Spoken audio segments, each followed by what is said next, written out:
코로나19 백신을 16살 이상에게 투여할 수 있다는 전문가들의 자문이 나왔습니다. 아스트라제네카 백신 운송이 내일 시작되는 가운데 26일 첫 접종이 이루어질 요양병원의 의료진과 환자들도 준비에 들어갔습니다. 4차 재난지원금 규모가 3차 때 2배인 20조 원 안팎이 될 것으로 전망됩니다. 소상공인과 자영업자 피해 지원이 늘어나고 업종도 세분화될 것으로 예상되는데 방역수칙을 위반한 업소는 지원 대상에서 제외됩니다. 미국 하버드대 연구 결과 영국 변이 바이러스가 몸에서 검출되는 기간이 평균 13.3일로 기존 바이러스보다 5일 길었습니다. 증세가 악화되거나 다른 사람에게 더 많이 전파될 수 있어서 방역당국이 우려하고 있습니다. 지난 16일 동해 민통선까지 내려온 북한 남성이 당시 우리 경계 시스템에 8번이나 포착됐는데도 군은 몰랐던 것으로 드러났습니다. 이 남성이 통보한 배수로는 군 관리 목록에 없었고 이미 훼손된 상태였습니다. 이재용 삼성전자 부회장의 옥중 경영이 가능한지 논란이 되고 있는 가운데 취업 제한은 유죄 확정 때부터 곧바로 적용된다는 법원의 첫 판결이 나와 이 부회장도 해당될 것으로 보입니다. 자세한 내용 단독 보도합니다.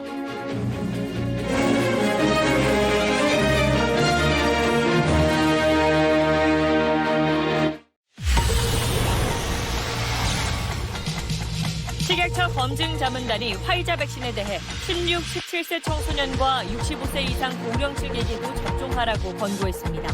금요일부터 접종하는 아스트라제네카 백신은 내일 경북 안동 공장에서 처음 출하됩니다.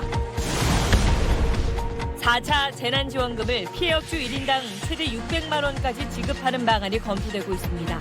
총 규모는 20조 원 안팎이 될 전망입니다. 잠수복을 입고 헤엄쳐서 귀순한 북한 남성이 군 감시 장비에 10차례 찍혔는데도 우리 군이 8번 놓친 걸로 드러났습니다. 2차례 경고음은 무시됐고 배수로 관리도 엉망이었습니다.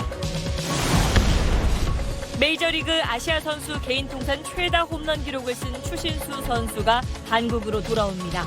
신세계 그룹과 국내 프로야구 최고 금액인 연봉 27억 원에 입단 계약을 했습니다.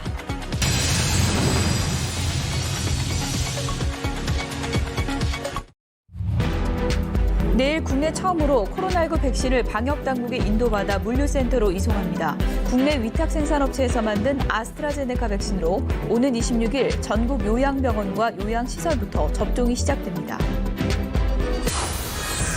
금고형 이상을 선고받으면 의사면허를 취소하는 의료법 개정안에 맞서 총파업과 백신 접종 협력 중단을 경고한 의사협회에 비난 여론이 커지고 있습니다.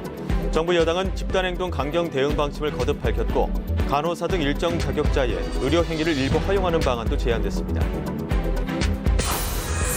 아파트값을 올리려고 시세보다 높게 거래 신고를 한 뒤 취소하는 사례가 잇따르자 정세균 총리가 범정부 차원에서 엄정 대응을 하고 지시했습니다.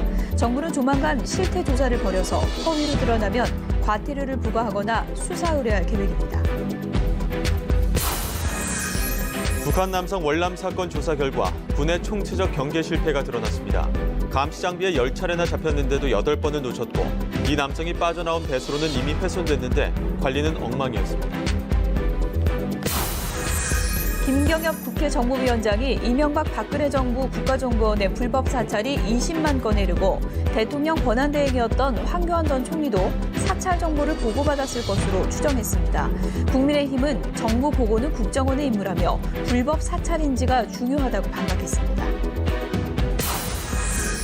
비행 중이던 보잉 항공기에 파편이 떨어지는 사고가 잇따른 건 금속의 강도가 떨어졌기 때문이란 예비조사 결과가 미국에서 나왔습니다. 미국에서 이상을 일으킨 보잉 777과 같은 계열의 엔진을 쓰는 국내 항공기도 모두 운항이 중단됐습니다.